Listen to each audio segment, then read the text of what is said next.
Chapter 3, Section 3, Colonies and Crises. What major social and political crises rocked the colonies in the late 17th century? The Glorious Revolution.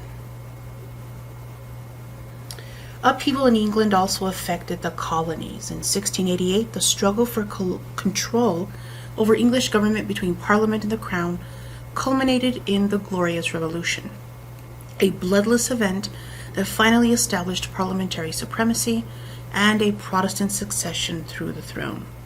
Under Charles II's rule, Parliament had expanded its authority and powers, but his unpopular successor, James II, alienated much of England after claiming to rule by divine right and seeking religious toleration for Protestant dissenters and for Catholics.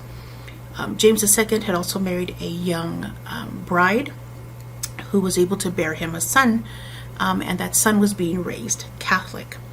Fearing that the throne would go to his Catholic son, English aristocrats invited William of Orange, a Dutch nobleman and husband to Mary, James II's Protestant daughter, to assume the throne in the name of English liberties.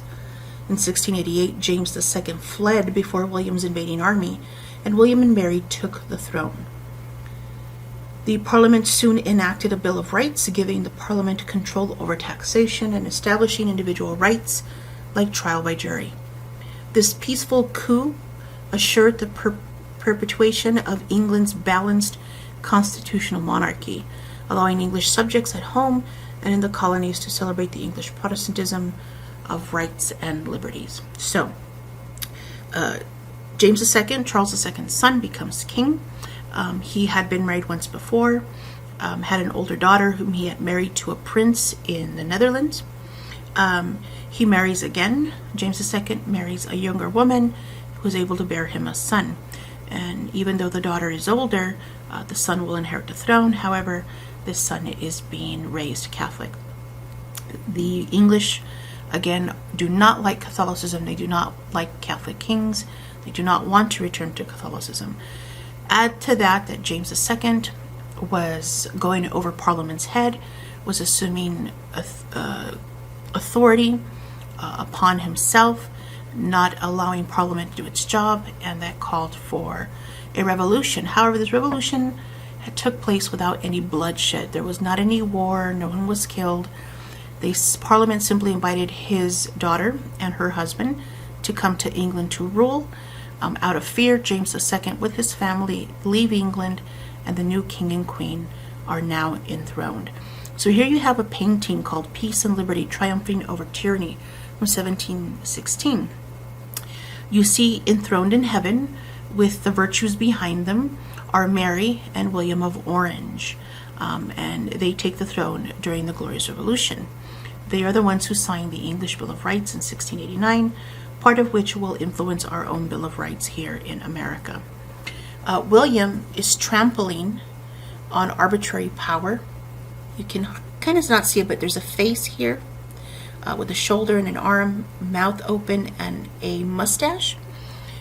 He's trampling arbitrary power, absolute power. And actually, this image, the face, is said to be the face of King Louis of France. Remember, the French and English don't like each other, and King Louis is a perfect example of that power they were fighting against.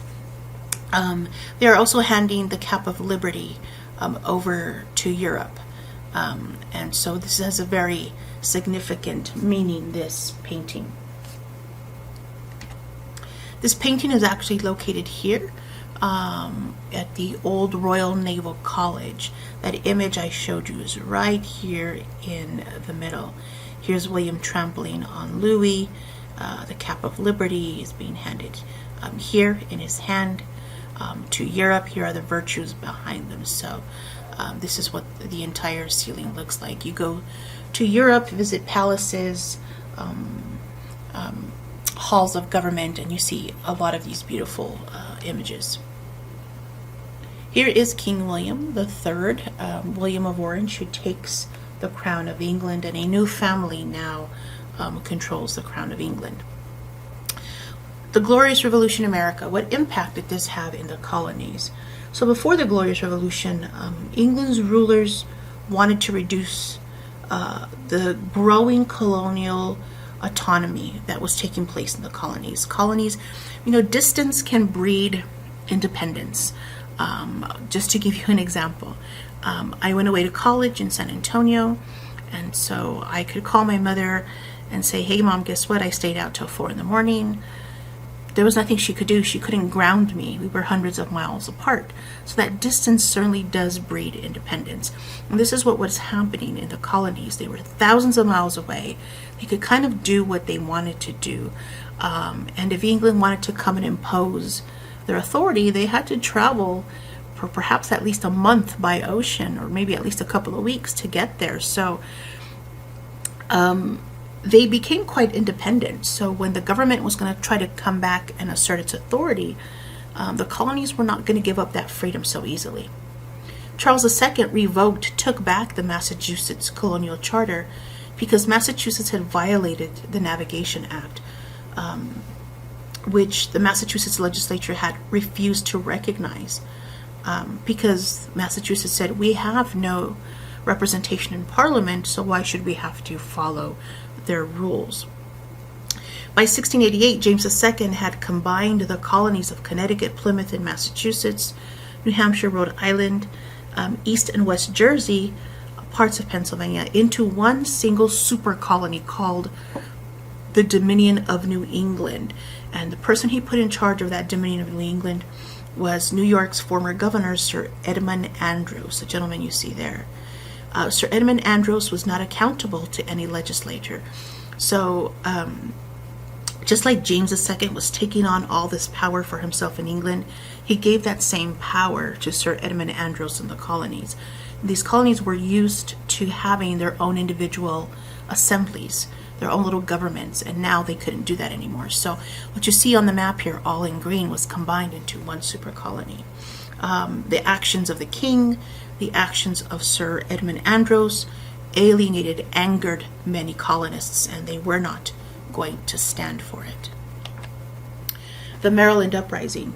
News of King James' ouster, his being kicked out of England, in 1689 caused rebellions in several American colonies. If they can kick him out, we can kick Sir Edmund Andros out of here also.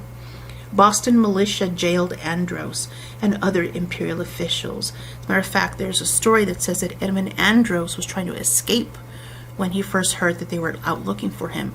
And he actually put on women's clothes. He was in drag trying to escape, but what gave him away were his boots. He forgot to change his boots. Once they arrested Andros, the New England colonies reestablished their own governments. In New York, rebels led by Jacob Leisler took control of the government. Soon thereafter, Protestant rebels in Maryland overthrew the government of that colony's Catholic proprietor, Lord Baltimore. And then they successfully revoked the old charter and created a new Protestant-dominated government. So Cecilius Calvert, Lord Baltimore, who had this good idea of setting up a safe space for Catholics, but opening it up to everyone because of this fever of anti-Catholicism that took place in England that spread to the colonies, and he lost control of his colony. Let's talk a little bit more about Leisler's rebellion. Leisler's rebellion was not as successful. Leisler's government in New York unintentionally divided the colony among ethnic and economic lines, causing strife between the Dutch majority and the English minority, and between rich rebels and the poor rebels.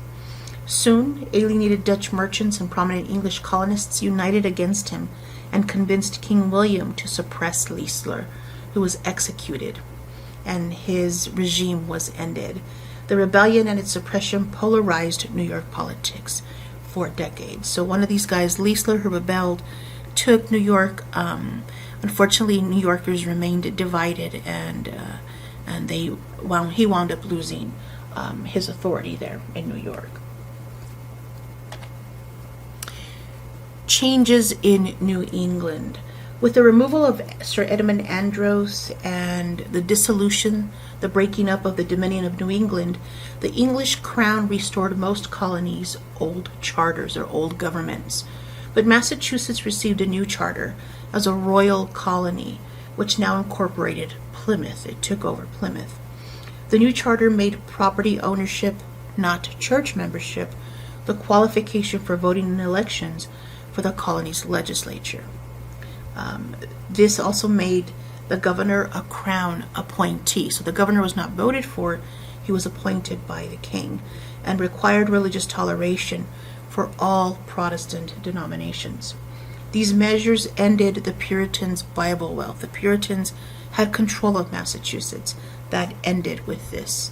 And it empowered non-Puritan merchants and large landowners, and it increased anxiety among Puritans that the devil's work was amongst them. So this Toleration Act was passed that said, remember, Massachusetts was controlled by the Puritans, and they wanted it to remain pure. That's why they're called Puritans. They wanted their faith and religion to remain pure, so they didn't let in any outsiders. But when the king takes over the Massachusetts colony, he passes a Toleration Act of 1690, which opens it up to other religions. The Puritans did not like that. They did not want to mix religions. And they really felt that there was something afoot, there was something going on in society that was causing this. And as religious as they were, they really felt it was the work of the devil. And that leads us to the prosecution of witches. Many Puritans, like other Europeans and colonial Americans in the 17th century, believed in magic, astrology, witchcraft, and other supernatural phenomena. And they often interpreted natural events as having religious or otherworldly meaning. Witchcraft was punishable by hanging in Europe and in the colonies, and occasionally individuals convicted of witchcraft had been hanged in New England. Most accused of witchcraft were women. Beyond childbearing earth, they were older women who were outspoken, who didn't fall in line. They were typically economically dependent. They made their own money. They worked as healers or midwives delivering babies. Sometimes they were estranged from their husbands because they were outspoken. They would leave their husbands if their husbands abused them, those kinds of things. And they were otherwise thought to violate gender norms. They were just different from what women were supposed to be during that time. A witch's powers were held to challenge God's will and the stature of men as family heads and rulers of society. The Salem Witch Trials. In 1691 in Salem, Massachusetts, initial accusations of witchcraft snowballed into a full-blown crisis. More and more of the accused tried to save themselves by confessing and naming others as witches. The frenzy of accusations led to legal charges against nearly 150 people, most of them women. 19 men and women were hanged, including one dog. Massachusetts religious and civil authorities were flabbergasted by what happened. They dissolved the Salem courts and warned that courts should no longer accept testimony from those claiming to be possessed or accept the confessions and accusations of those facing execution. The Salem witchcraft craze discredited the prosecution of witches and encouraged a greater interest among prominent colonists in finding scientific explanations for natural events. So this really went too far, and it turned people against this idea of witchcraft and prosecuting witches. Okay? If you have any questions, that's the end of this section. Please contact me.